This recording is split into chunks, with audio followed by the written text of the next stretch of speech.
Hello everybody, and welcome to this video, which is kindly sponsored by Squarespace. So today I'm going to show you a little bit of a quality of life improvement. You'll notice here on the archive page there's a few buttons and a bunch of text links, which is what I originally started with. But if you see now, if I go to add button, I can just type in a new title. So I'm replacing one of the text links with a new button. So I'll go into the attach link, scroll down, find the relevant web page, or I could type it in. Open a new tab, that's all done. But now I've just got a bunch of stacked buttons. I remove the old link. But what do I do with this stacked button? Well, it turns out that the system is intuitive enough. You don't have to drag the buttons around like this if you want them all on the same line. Just drag the next one up, and there you go, nice and evenly spaced. Of course, you can then go in and switch the column widths around if you want them to spread out further. But in this case, I want them in a nice central column because it helps for mobile users. So I'm just going to go and put in another button. This is for British carriers. Again, same link, URL, and I can drag it up. Do I want it there? No, I think I'll put it there. And now it's in place as well. Take out that link. So that's all nice and easy. And then obviously I can go through and easily replace all the other links with much easier to access buttons. Exit, save, click on the link, make sure it works. And there you go. There's the page. All nice and easily done with Squarespace. So if after all these little mini tutorials I've been doing, you think you could build a website for maybe ideally naval history purposes, but you never know, you might want to do it for some other reason, then head over to squarespace.com/Drakenfell. You can get a free trial, and once you're ready, that little link will give you 10% off your first website or domain. So thanks once again to Squarespace for sponsoring the video, and on with the main show. Propaganda, or as they call it these days, public relations and advertising. No, seriously, the old propagandists literally invented this stuff. It's used in peace and war to try and manipulate people's thinking on various topics. Sometimes it will be external, where a foreign power is trying to make the population of another country do something that population will think is good for them, but is actually good for the foreign country, usually by misrepresenting a situation. For example, if you claim that you've sunk a lot more convoys and warships than you actually have, this might make the enemy population press its leadership for peace negotiations under the thinking that they're clearly losing the war, when in fact they may not be. Propaganda of this nature can also stray somewhat into the field of intelligence and counterintelligence, as in this example, if you make plenty of aggressive public claims around the ship sunk, when all you know is that some of your units tried to attack them, you might then force the enemy government into revealing some or all of the real number of ships sunk or damaged to assuage their population, and that in turn helps you construct a better idea of the effectiveness of your attacks. But there's also internal propaganda. Now, this can be directed by a government to either try and change a population's opinion about internal matters or about an external threat. The latter can vary. Sometimes it will denigrate the foreign power or an element of that power, claiming that they're evil, immoral, or sometimes even pathetic. Other times it will present an overblown idea of the enemy's capabilities. Either way, the idea is to get the population to agree to do something about that situation. In the scope of this channel, that's usually by supporting expanded war measures or defence spending. Occasionally, when a government wants to cut costs, or more accurately, usually cut spending on public services like defence so they have more money to channel to themselves and their mates, they'll present a rather rose-tinted view of things that makes the world seem far safer than it actually is, so that they can justify defence spending being reduced. Or they might over or undersell some other issue to justify diverting money there. The other form of internal propaganda is more subversive. This involves either planting or exploiting ideas and stories in the population that then grow organically and will make the population demand change, thinking that it's entirely their own idea. At which point the government can pretend to accede to the public's wishes when actually they're getting what they wanted all along. An example of this would be the various invasion scares of the late 19th century. Some were indeed organic movements that were then simply hyped up when they were noticed in order to justify increases in spending. But other times, these what we would term today call viral stories just so happened to pop up at a time when certain government departments really needed to point to some kind of external pressure or protest in order to justify the additional money they were asking for. Sometimes the propaganda has a limited effect that's really only applicable to its time period, and then it's mostly forgotten about. For example, the invasion scares of the 19th century are a very good example of this, since no one seriously worried about a sudden out-of-the-blue invasion by the German army all that much after World War I, with the exception of some speculation around Operation Sea Lion, and that even then wasn't exactly out of the blue given the whole, World War thing that had been going on for at least a year beforehand. But other times, propaganda can persist and grow far beyond the time period it was designed for, or, alternatively, more recent propaganda can, in a certain way, travel back through time as it then colours people's views of the propaganda target, even when they look back at previous historical cases. So, why have we just spent 5 minutes discussing propaganda on a naval history channel? Well, because today we're going to look at some examples of propaganda or stories that circulate today, and you'll sometimes find people parroting without really thinking about it.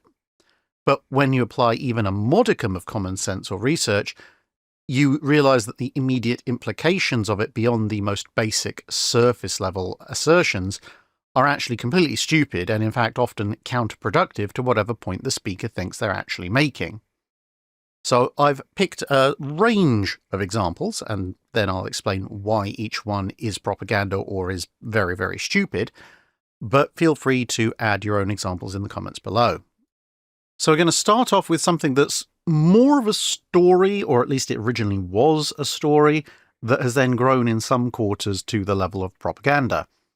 And that is a very specific thing. Captain Lindemann survived the opening minutes of Bismarck's last battle. Now, as most of you are probably aware, the more common narrative is that in the opening minutes of the engagement, a shell, probably a 16-inch shell from Rodney, smashed into the conning tower of Bismarck, killed everybody inside, including Admiral Lütjens and Captain Lindemann, and from that point on, Bismarck was basically left without a command and control facility because the only one left in the line of succession was the first officer, Earls, who was down in a forward control station, and he was very rapidly cut off from communication with the rest of the ship.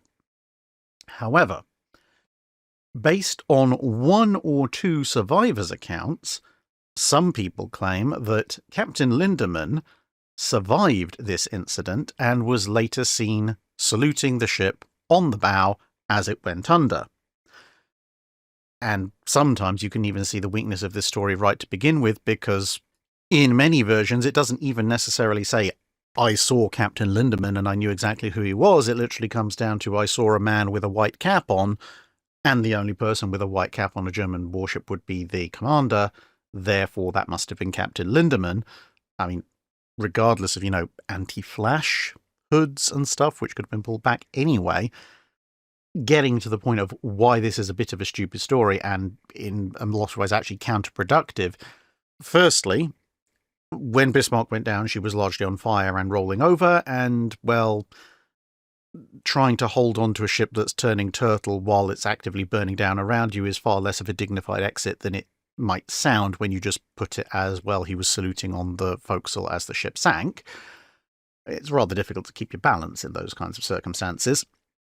But also, think for a moment about what we know about Lindemann. Lindemann was a far more aggressive officer than Lütjens. His service history points to a fairly competent commander, certainly in the top third, if not the top 10 percentile of German captains at the time.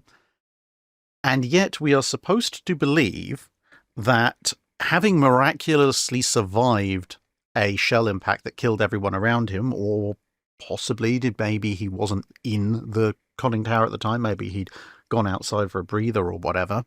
But in any case, having survived this initial hit, and with the death of Admiral Lütjens being the senior-most officer on the ship, Lindemann then watched for over an hour as his ship was shot apart around him, his crew was massacred, and his vessel, as we said earlier, was set on fire, and did absolutely nothing to try and either prevent or mitigate this. He didn't try and retake command of the ship, he didn't try and issue orders, he just left it to poor old bewildered First Officer Earls down in forward control, and the various other senior officers, Gunnery Officer Schneider having been killed as well, and just kind of let them get on with it, and then just showed up at the very last minute to bid farewell to his ship. Not only is that completely contrary to everything we know about Lindemann up until that point in history, during his entire naval career, but it would also make him suddenly turn from one of the better German naval officers into not just one of the worst German naval officers, but one of the worst naval officers of all time, because he just completely abrogated his command responsibility right from the start of the battle and, as we said, let his crew be killed. You know, we'd be talking about an attitude that would be on a par with Cutler Beckett at near the end of Pirates of the Caribbean 3, when his 3-decker flagship is somehow completely demolished by the Black Pearl and the Flying Dutchman. That's a whole other kettle of fish to open up. But that whole thing where he sees destruction coming and then just walks blank-faced along his ship while it's being blown apart around him while everyone's desperately begging him for orders, that is essentially what people would be saying Lindemann was doing, if you believe this idea that he shows up at the last minute to salute the ship from the bow. And frankly, that's actually pretty insulting to Captain Lindemann, who absolutely would not have done that kind of thing. And ultimately, you know, what exactly is this supposed story trying to prove? There's generally some kind of undercurrent that essentially amounts to, ha, the British didn't get him, even though you said you did. But at what cost? What, the character assassination of one of Germany's better naval officers? For ego points? It makes no sense once you stop to think about it, as well as ignoring both physics and the accounts of other survivors who actually made it up to the conning tower before the ship sank. And second, although there's no particular order to these, I think, and in actual fact, if I was going to rank any of this, I would probably put this as first, would be the French, and more specifically, people's attitude to the French when it comes to, in the case of this channel, naval combat. You see, you have this whole thing of, oh yes, well, you know, the French, they cannot fight. They are the cheese-eating surrender monkeys, as was a coin termed in the early 2000s. And, well, as you might guess from that, a lot of this attitude, not all of it, admittedly, but a lot of this attitude is actually very recent, having been essentially invented by propaganda departments in the last couple of decades due to various modern political shenanigans that I'm not going to go into here. There was a certain element of it during the Cold War as well, because ultimately it all stems from France surrendering during the opening stages of World War II, but it was massively amplified in the early 2000s. And as a result, when you have a look at all sorts of commentary, whether it be about the French in the Age of Sail, the French in the 19th century, the French in World War I, and indeed the early involvement of the French in World War II, you keep seeing people going, oh, ha, ha, yes, well, you know, the French would just surrender at the drop of a hat, you know, the French can't fight, etc., etc. This is one of the most pernicious and dumbest bits of propaganda that I've seen circulating in a naval context. Because, yes, the French did surrender in 1940, and yes, there's lots of history to be made out of that, but to somehow imply that this retroactively means that France could never fight not only is fairly insulting to the French, and some people may not particularly care about that, but it's also massively, massively insulting to everyone who's ever fought France. And I think the list of people who have ended up in a war with France is probably second only to the list of people who have ended up in a war with Britain. And most of Britain's wars have usually been against France, except for in more recent periods. So let's work back in time a bit in the period this channel covers. World War II, okay, yeah, sure, France as a whole surrenders. Does this mean that the Marine Nationale couldn't fight or didn't want to fight? Well, absolutely not. Prior to the French surrender, the Marine Nationale was perfectly willing to fight. They went out on expeditions with the Royal Navy. They fought, they died, and they bled alongside the Royal Navy in many cases. And there were French ships helping to evacuate both the British and French soldiers at Dunkirk as well. And again, they suffered for it. So that certainly wasn't a lack of a will to fight. What about after the official French surrender to Germany. Well, again, when you actually look at the circumstances, you can divide it into the Vichy Navy and the Free French Navy. Now, with the Free French Navy, that's clearly not a lack of will to fight, because at that point you've got the theoretical successor government to the original French government, so the Vichy French government, saying, no, you need to come back to mainland France and we're kind of sitting the rest of this out. So you've got the easy out option. You've also got the majority of the Marine Nationale, although admittedly some of that is thanks to Vichy countermeasures, deciding they are not going to participate further in the war. And yet, admittedly a minority, but still a reasonable number of French officers and men decided, no, we are going to continue to fight. Some of those were from French ships that were at sea, some of those were from French ships that were already in British ports, and some of them were from French ships that were in Vichy ports and then ducked out and said, no, stuff those orders, I'm going off to fight. That is not the action of a coward. And even among the forces that didn't continue on with the Free French Navy, the forces that notionally at least stayed under the Vichy flag, that it was not a uniform sentiment. I've mentioned before on the channel, the Vichy French government, that is, had to emergency fly out a bunch of officials, high officials, to replace a bunch of officials and officers in Dakar, because they were seriously worried that if the British showed up at Dakar first, which is where the battleship Richelieu had gone, along with a number of other French ships, that at that point, both the Dakar administration and the French officers might well just turn around and go, yeah, actually, we're going to fight on. Thanks for the offer.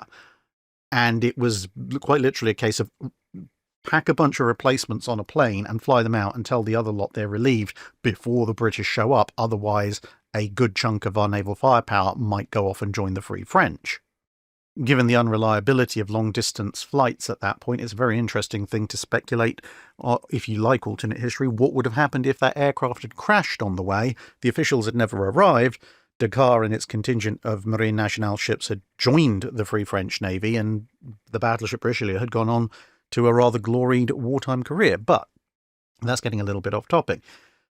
Even when you look at situations like Alexandria, and to a certain extent even Mers el Kabir, although the evidence there is a little bit more murky due to the circumstances of that particular engagement, but definitely Alexandria, the majority of French naval personnel aboard their ships wanted to continue to fight.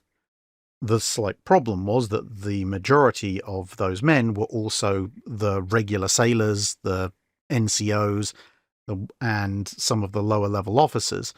At the very upper echelons, the people who were actually in charge of the ship, so captains and the admiral, they were the ones who were more conscious of, well, theoretically the Vichy government is the successor to a previous government, therefore we should listen to them. And they were the ones who were making the decisions, and there was enough naval discipline that even if the majority of the crew disagreed with the decisions of their senior officers, when the senior officers made a decision, they still obeyed. But all it would have taken would have been a handful of slight changes of mind in those upper echelons of officers, and big chunks of the French Navy, whether they be at Alexandria, Mers el Kabir, or even some of the ships that were in UK ports, very well might have gone across to continue to fight under the Free French banner. So it wasn't like the Marine Nationale lacked the willingness to fight. It was more a case of the political shenanigans surrounding Vichy France and the relationship between the Vichy government and the upper echelons of the Marine Nationale, which is a very small number of men. And at that point, you can get into the relative politics of, do you constitute the Vichy government as a legitimate government or not, and how much hindsight you're applying to all of that, etc. But now that becomes a political argument centered, as I said, on a very small group of men, rather than an unwillingness on the behalf of the majority of the Marine Nationale to keep up a fight. Skipping back to World War I, and again, this is ignoring the war in the air and the war on land, because I'm not an air warfare or a land warfare historian, looking purely at the war at sea. And in the Mediterranean, where you had the Austro-Hungarian Navy, potentially operations by the Ottoman Navy, while the Royal Navy was present in the Mediterranean in a varying degrees of strength throughout the war, the vast majority of the naval strength present in the Mediterranean, if you look at just sheer numbers of ships, was French. And the Royal Navy, again, depending on its relative level of strength on a given year, was entirely willing to either work with or the French Navy, the Marine Nationale, or allow the Marine Nationale to take on the bulk of responsibility for securing the Mediterranean. That was one of the Empire's key lifelines in terms of trade, and as well as prestige. And that's not a task that something like the Royal Navy would give over to a navy they thought lacked fighting spirit. Wind back further to the Crimean War, when Britain and France are allied with each other against the Russians, and you find the Marine Nationale fighting alongside the Royal Navy, mostly in the Black Sea, and they plan joint operations, they carry out joint operations. There's not all that much comment or complaint either way between the two navies in terms of, oh, your ship isn't supporting our ship or whatever. Both sides are making technological innovations.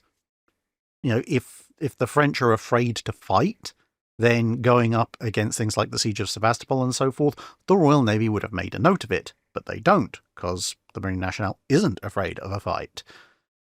Wind back a little bit further to things like the big naval reviews, and the British take the threat of French sea power seriously. When the French build Gloire, the British don't go, oh yes, well, they've made the funny iron ship, but the French will never actually come out to fight. They don't have any serious navy, so we don't need to worry about that. No, the British go full-scale industrial revolution mega arms race precisely because the Marine Nationale is actually a threat, and they are worried about them coming out to fight if they have a slight technological edge over the existing Royal Navy fleet.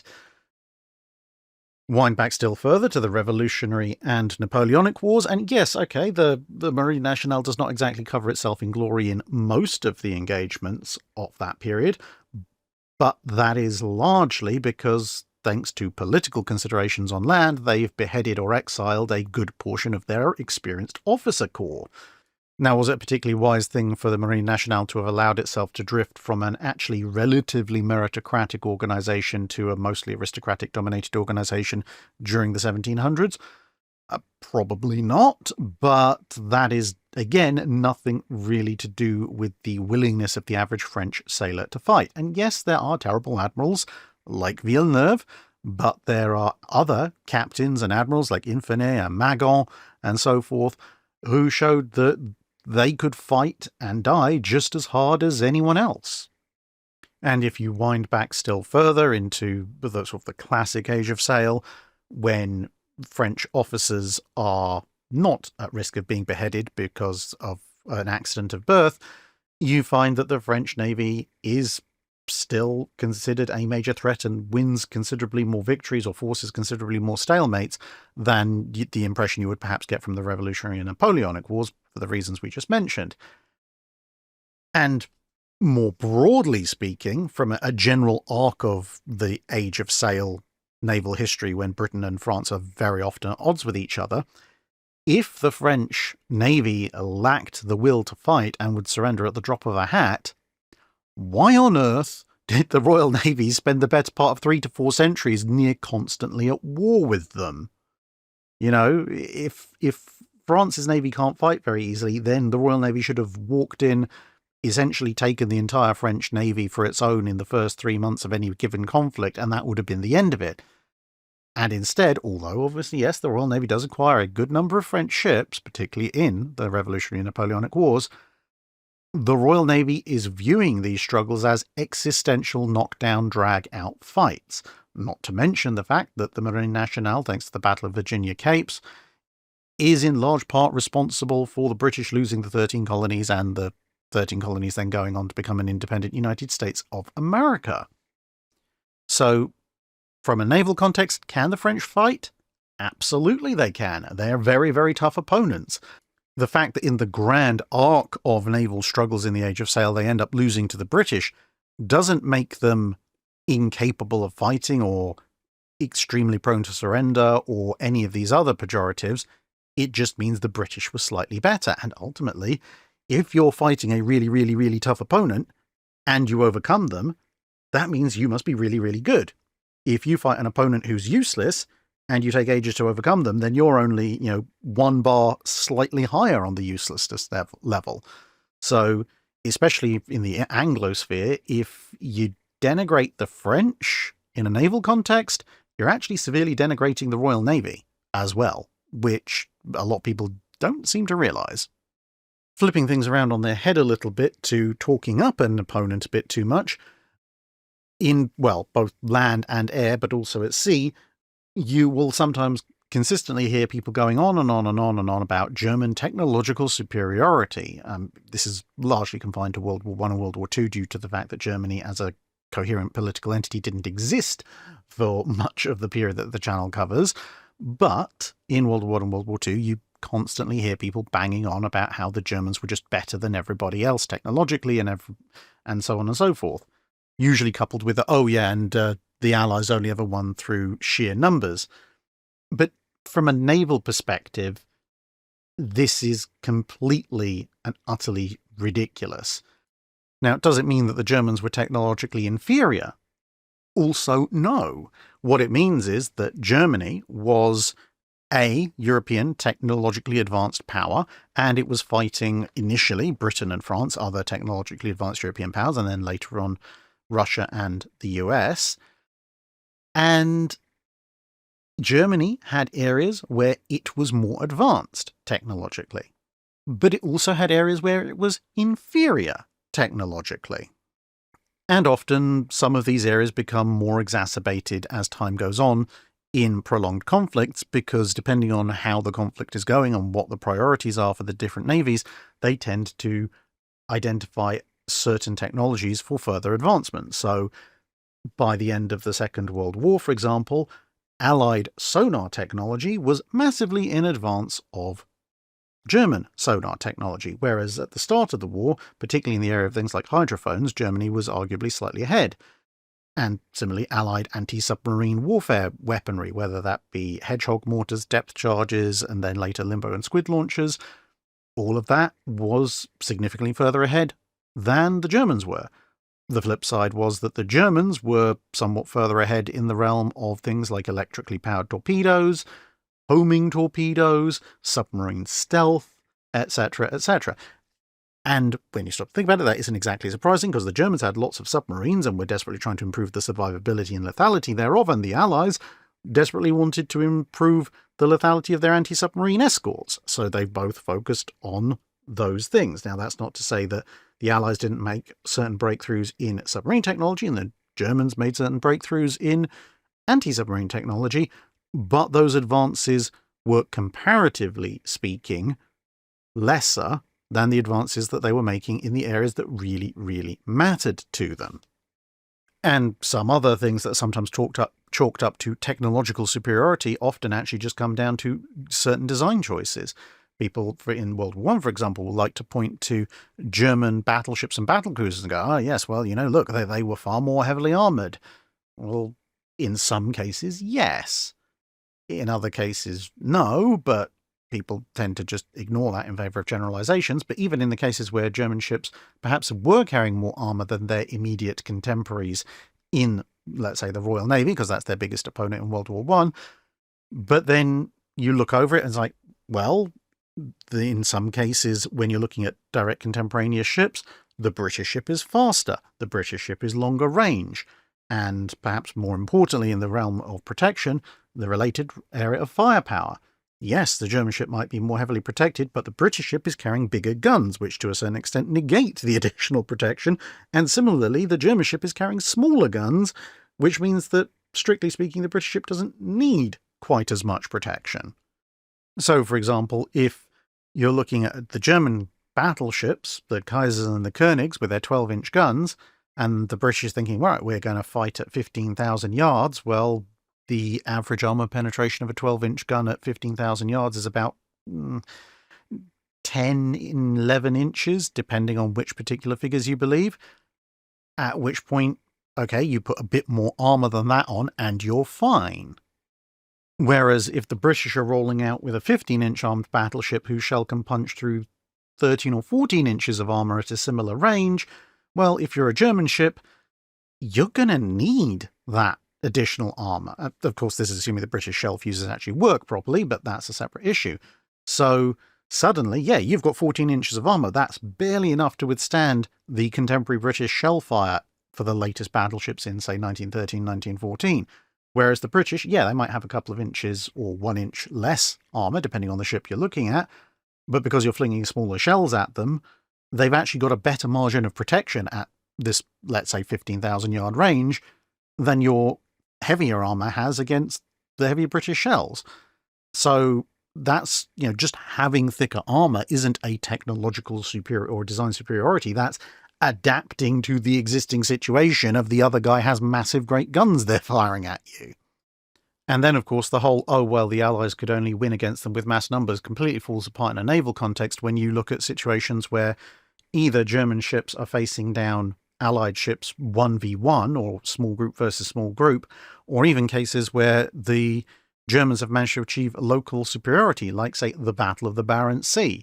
The Germans massively outnumber, massively outgun the British escorts at the Battle of Barents Sea, but the Battle of Barents Sea is a thoroughly embarrassing defeat for the Germans, something which, with both a numbers and firepower advantage, along with supposed technological superiority, absolutely shouldn't have happened, but did. So the whole myth of the Germans being technologically superior in every possible way falls apart the minute you start to analyse it in even the slightest way in a naval warfare context. Now, why do I say this is propaganda? Well, it seems to originate from two places. Firstly, a certain degree of internal propaganda from Allied powers at the time, who were essentially trying to big up German technology and say, oh, look how powerful and advanced the Germans are. And therefore, by comparison, when we, because obviously this is from the perspective of the Allied powers, when we beat them, that makes us really good, because clearly we're even better than the Germans, despite the fact they have all these fancy technical gizmos. And the other aspect, as I'm sure, again, land and air historians will back me up on, is a certain amount of it comes from post-war German writings, where various German senior officers would write memoirs and articles and books and so forth. And one of the themes that they constantly try and push is, oh, yes, well, we were the better army. We were better disciplined. We had better technology, etc. And therefore, me as the general or air marshal or admiral of this really advanced force, I was a really cool person who had really cool people and really cool equipment. And yes, we lost in the end, but, I'm still really cool, is essentially what those messages are. But they've been bought hook, line, and sinker by a disturbingly large percentage of people. And flipping things back around on their head, but kind of maintaining touching distance to our previous point, is another one that you will sometimes see floating around, which is people turning around saying, oh, yeah, well, the Royal Navy's reputation is entirely overblown. Britain couldn't really ever design ships worth toffee. They kind of trail off after that, except for maybe occasional allusions to Jutland and exploding battle cruisers.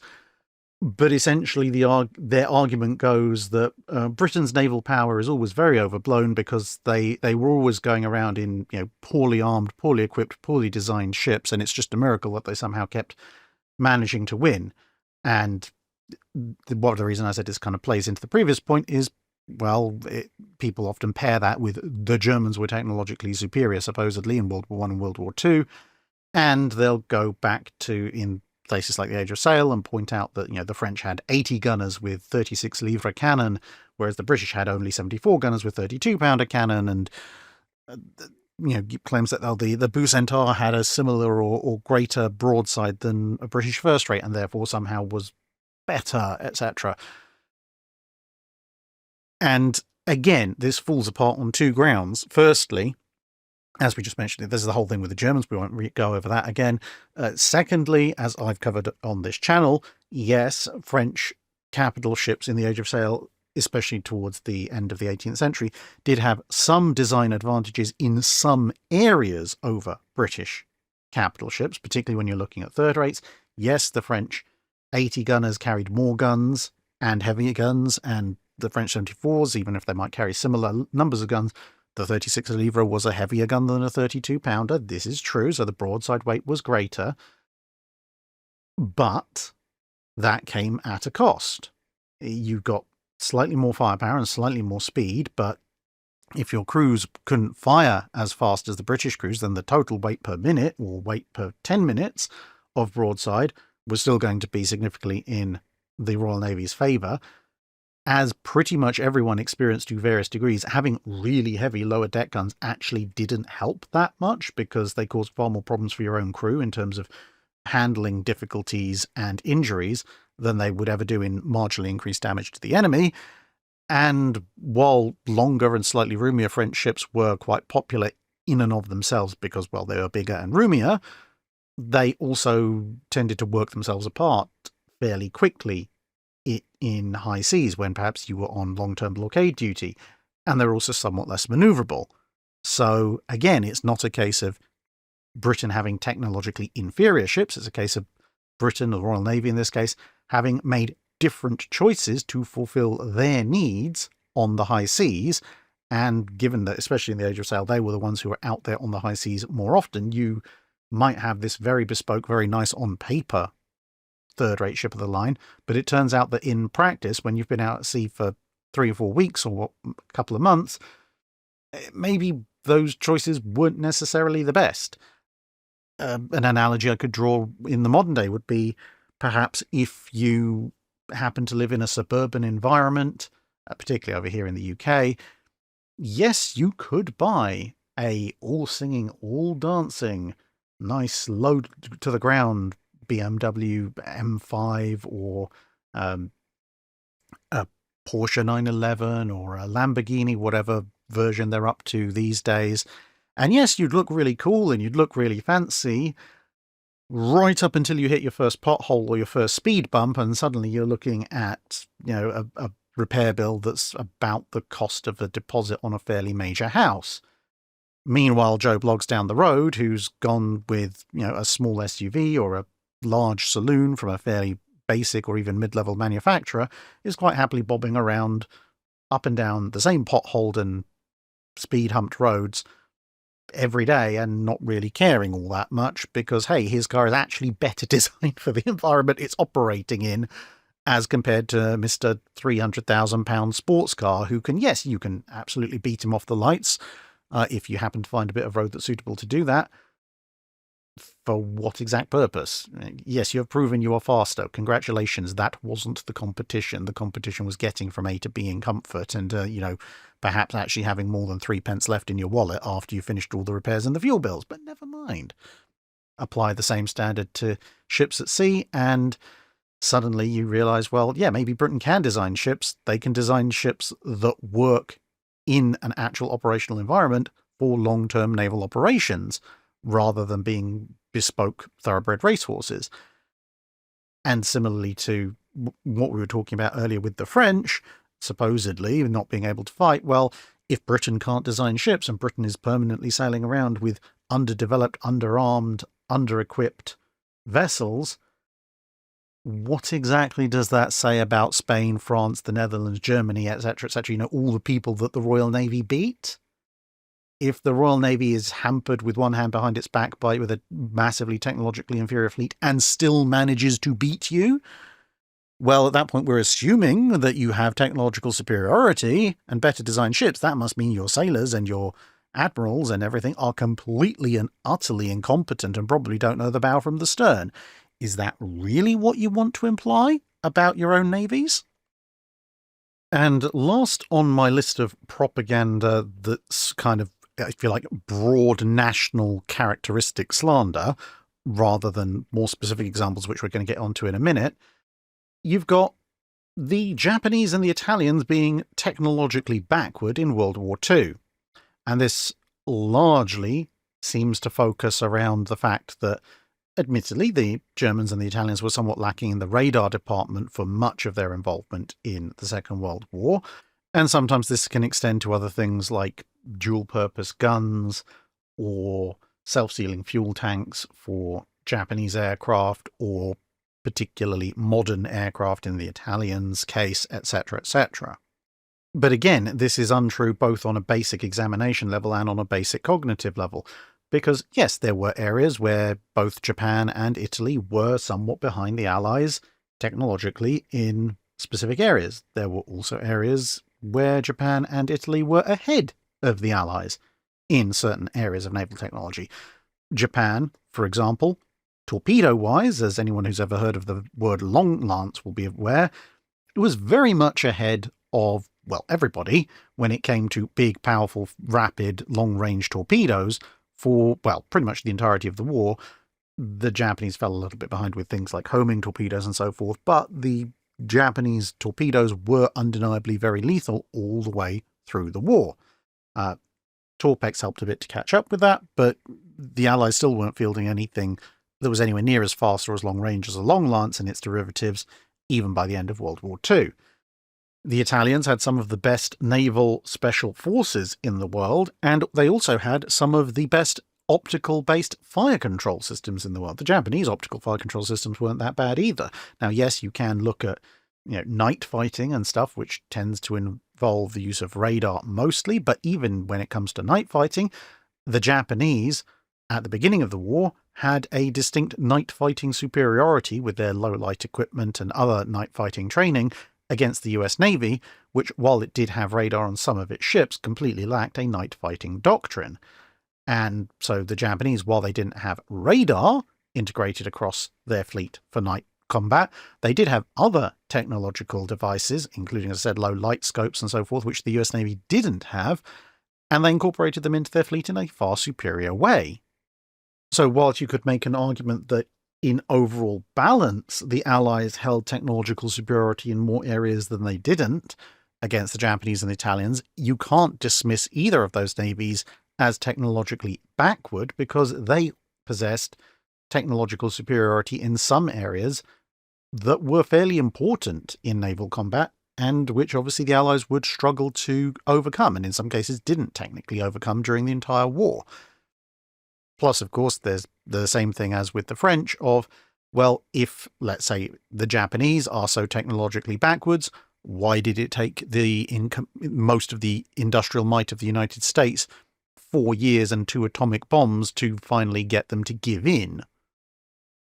That's not a power that's easy to fight. That's a power that's actually putting up quite a lot of a fight.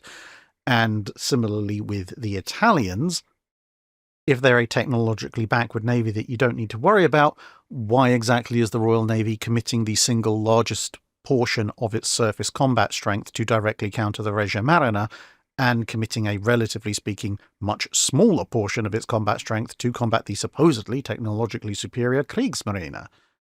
Look up the numbers.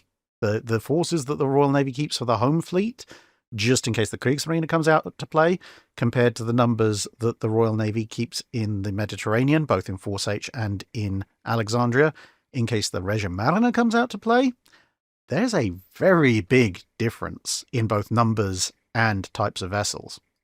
Now getting on to some more specific examples. Another bit of propaganda you'll sometimes see people going on about is that US Navy anti-aircraft gunnery was superior to everybody else throughout the entirety of the Second World War. Now, this is a bit of a qualified one because, yes, it is entirely arguable, and indeed most people would agree with the fact that by the end of World War II, US Navy anti-aircraft gunnery was pretty much second to none. That was not the case in 1941 and 42, though. Through a combination of, well, they lacked experience because they hadn't been at war at that point, and also the fact that, simply put, a lot of US Navy anti-aircraft systems sucked in 1941 and 1942. The USN was actually quite behind a number of other navies in this department during that time period. Apart from anything else, the fact that Admiral King and his various subordinates and successors are desperately running around like headless chickens in the run-up to and immediately thereafter of December 7th, 1941, trying to massively improve the United States Navy's anti-aircraft capabilities, should tell you that even they didn't think the US Navy's AA capability was all that much to write home about. And then you look at the 1942 engagements. You have Enterprise routinely reporting that, yeah, the 5-inch 38 is a fantastic gun. The fire control systems to actually point it in the direction of the enemy are so appalling, we might as well not have the blasted things, and can we please improve them? You have various officers, including aboard Enterprise, but also just generally across the US fleet, essentially begging to have Orlican set up small 20mm gun factories aboard their ships to carpet every available square foot in additional 20mm, and then later both as 40mm once those start coming into service. And there's also practical results to look at. If you look at the major fleet carrier losses of the two big Allied navies in the Second World War, so this is, full-size fleet carriers, both the Royal Navy and the US Navy lose 4 such vessels. The Royal Navy loses Eagle, Courageous, Glorious, and Ark Royal. 3 of them are sunk by submarines, and 1 is sunk in a surface action, which isn't really much of a reflection on their anti-aircraft capability, but a vast number of the remainder of the Royal Navy's aircraft carriers come under repeated attack from absolutely massive numbers of enemy aircraft. We're talking about attacks that are 50 to 90 strong in some cases in a single wave, and can add up to 200 to 300 individual attacks over the course of a day or two, which is actually a considerably larger number of attacks than you will face in your typical World War II Pacific carrier engagement. And yet, by hook or by crook, Britain doesn't lose a single carrier to air attack, except for HMS Hermes, which is a bit small, and at that point you might as well hold the loss of USS Langley over the US Navy for all of that it's worth. But you flip over to the American losses, and they lose Lexington, Yorktown, Hornet, and Wasp. Now, Wasp, much like 3 of the British carriers, is sunk by a submarine. The other 3 are either outright sunk or disabled and left in a sinking condition, or in the case of Yorktown, mission killed and then finished off by a sub, by air attack. And if the US Navy's anti-aircraft guns were so superior, you would expect that, the relatively speaking, small numbers of attackers, we're talking about a couple of dozen maximum in any one attack, should be fairly easily able to be beaten off by your heavy, light, and medium AA guns, and yet they're not. The ships are taking hits, the ships are being sunk. And indeed, it is precisely this vulnerability that drives the aforementioned demands by the various US Navy carrier officers to say, we need more and better anti-aircraft guns, more and better anti-aircraft fire control systems, proximity fuses when they come in, more ships to mount more guns on, and strengthened fighter groups so that we can have more aircraft up on combat air patrol. All of this is an entirely sensible way of going about things when you have identified that actually, yeah, our anti-aircraft guns and gunnery is somewhat lacking. It's not a sensible thing to do if you've already got the best anti-aircraft system there ever has been or ever will be. And they build it into the best anti-aircraft system of the war, which is all credit to them. But the fact they had to build something tells you that they didn't have it in the first place. The penultimate example I would put forward is a more general one because it's present in a lot of different fields, and I'm sure many of you will be able to point out specific ones you've come across.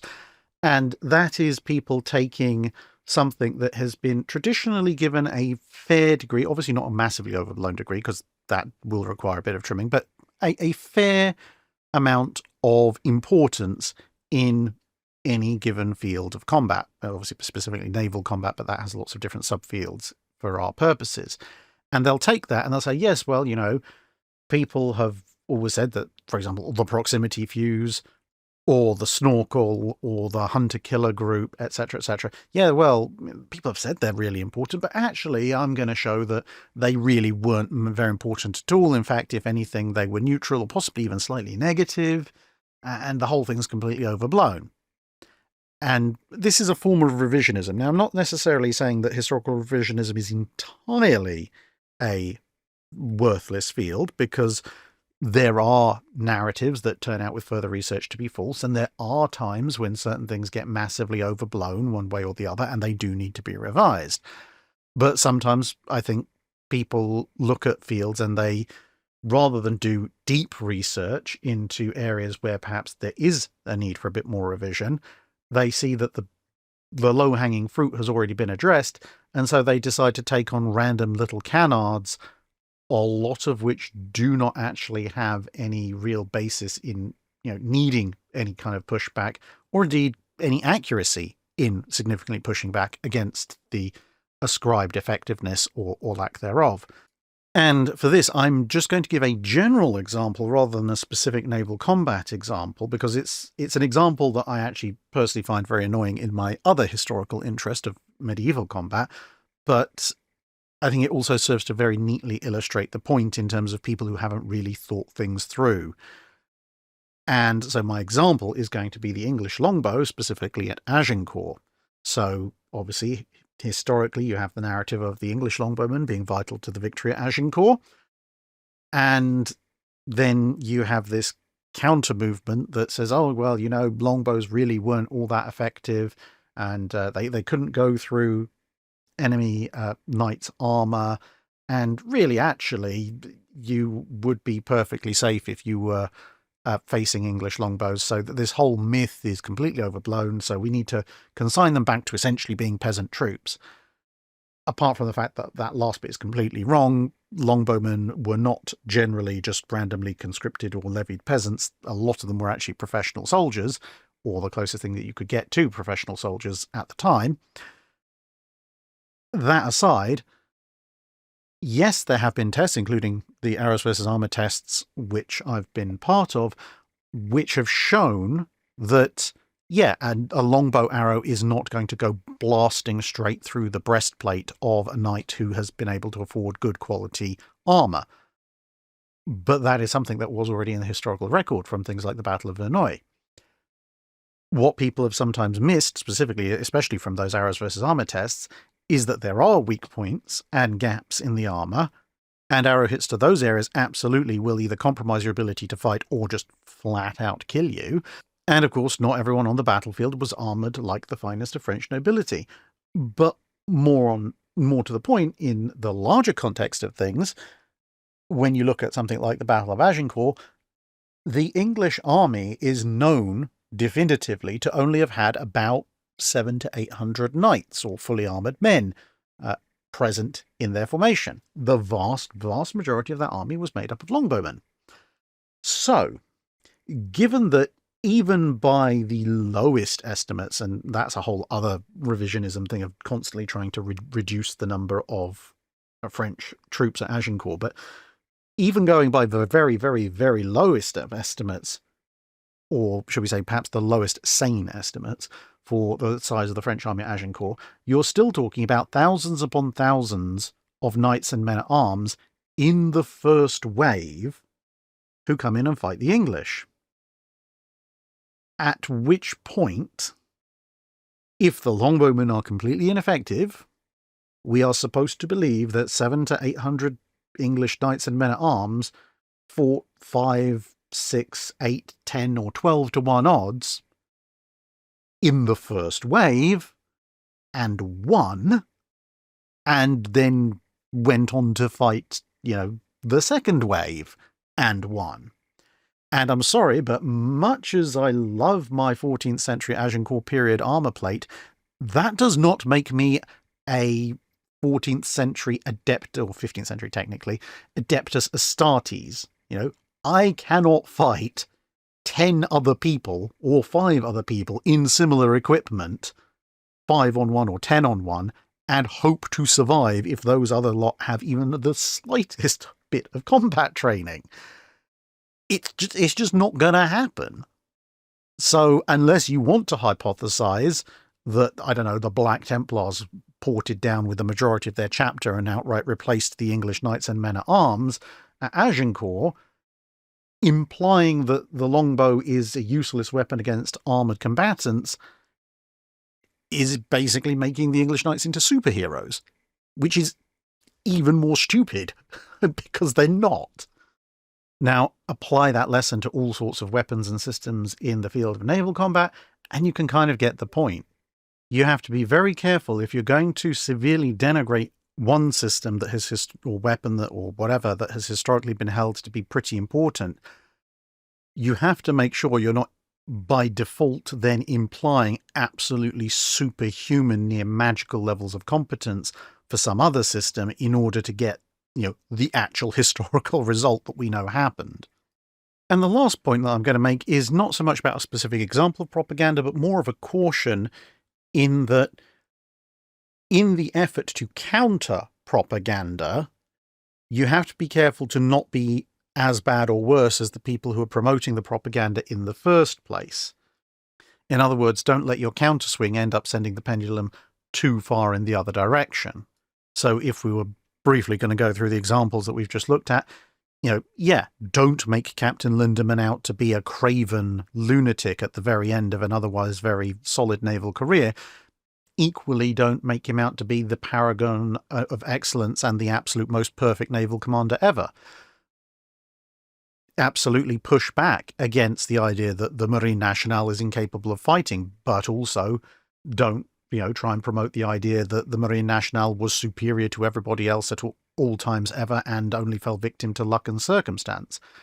Push back against the idea that the Germans were technologically superior in every way, but don't fall into the trap of then claiming that everything the Germans did was 15 years behind what the Allies could do. Yes, the British could in fact design competent ships, but it doesn't mean that every single British ship design was the best thing since sliced bread. Yes, obviously, point out that the Germans and the Italians were technologically ahead of the Allies in some respects, but then don't go on and say, oh, well, actually, they were ahead in almost all respects, because they weren't. Again, similarly point out that US anti-aircraft gunnery actually really wasn't all that good in 1942, but then don't pretend that it stayed terrible. Acknowledge when it improved and how it improved, and that they were learning their lessons pretty quickly. Essentially, don't become the very thing you're seeking to destroy. And of course, that doesn't mean that people can't have different opinions and weigh the evidence in slightly different ways, because that's what historical analysis is all about. But there is a vast difference between looking at the same set of evidence and coming to a slightly different conclusion, or perhaps a somewhat radically different conclusion to other people, and being able to back that up with a full suite of evidence, than ignoring a whole bunch of evidence, cherry-picking a few sources, buying into some propaganda by people who are now long dead, and blowing up something as either massively inferior or massively superior in such a way that, that a person with the critical thinking skills of a toddler can very quickly point out the absolute absurd implications of what you've just said. I'll conclude with another example drawn from my personal experience, the good old argument between katana and longsword. Oh boy, has that been an argument on the internet over the years. Starting off with the katana being the magical lightsaber in real life that could cut through anything, and the nightsword being a big, clunky, heavy thing that a katana would just smash through or just bypass completely, because the knight would barely have the sword up before the katana user had cut him into 16 separate components. And it swung back a little bit too far in some respects over the next few years on the internet, to the point where some people will tell you that a katana is basically a near useless, slightly sharpened iron bar, and the longsword is in fact the magical, spring steel, all singing, all dancing weapon. I've fought both with a longsword and with a katana, against a longsword and against a katana in various HEMA practices, and it is an interesting matchup. They are two very different weapons. And yes, I would say that overall the longsword is, in a 1v1 matchup, a slightly superior weapon. It has reach, it has two cutting edges, it's somewhat better at thrusting, but there are ways for someone who's a half-decent swordsman to take a katana and go, right, this thing does have some inherent advantages. It is a little bit faster. It does have the capability to win in a bind if you can get in close enough, because of the slightly greater stiffness of the blade and the way that the grip works out and so forth. And so you can use a katana to beat a longsword wielder in a fight. But you are going to have to work for it a lot more than if the situation was reversed. So if someone said, which one do you want to face off against the other, I'm going to take the longsword all the time, but I'm also very well aware that if I'm up against a component who's within a shouting distance of me, I've got, with a longsword, maybe a 60-70% chance of winning, but there's still a significant non-zero chance that I might not win. And for the flip side, if I'm given the katana, yeah, okay, I'm at a disadvantage and I am going to have to work for it, but I can win. And so in the great longsword versus katana debate, my practical experience, admittedly, obviously this is HEMA, so it is blunted weapons. I'm not swinging sharp swords at other people, and they're not swinging sharp swords at me, luckily. But within the realm of that experience, that my conclusion is, yeah, the longsword is a slightly better weapon, but it's not going to completely overwhelm the katana all the time, assuming that the katana user has a half-baked idea of what on earth they should be doing with their sword. And that is a much more nuanced idea of things than you'll see the vast majority of opinions displayed on the internet, where they will want one or the other to win 100% of the time. And similarly with this, don't fall for propaganda, don't become a propagandist yourself, and see through it and point out reasonably where the absurdities lie. And with that, thank you very much for listening to this sort of hour and a bit little mini rant, and we'll see you in another video.